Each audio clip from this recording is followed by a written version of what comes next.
Hey everyone, Gil here at Grayman Prepping.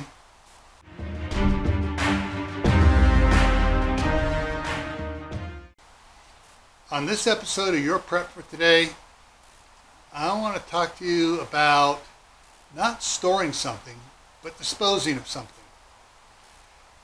Now I've talked quite a bit about storing batteries, AA, AAA, C batteries, odd size batteries and such. But something you need to think about is if it's the end of the world, Tawaki has set in, the poop has hit the fan, and there is no government agencies coming around to pick up your trash and stuff.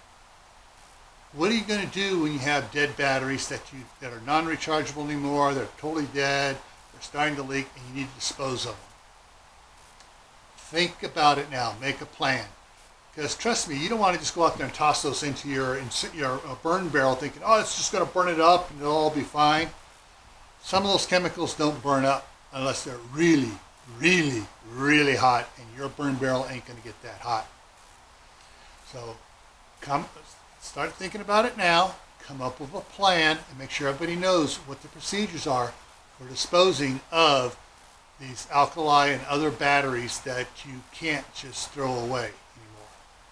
All right, so before I take off, I'm going to put a link to my other channel, Camp Pat and Family Compound, right up here. Then I'm going to put a link to a video up here that should help you out in your prepping. Why? Well, this is why.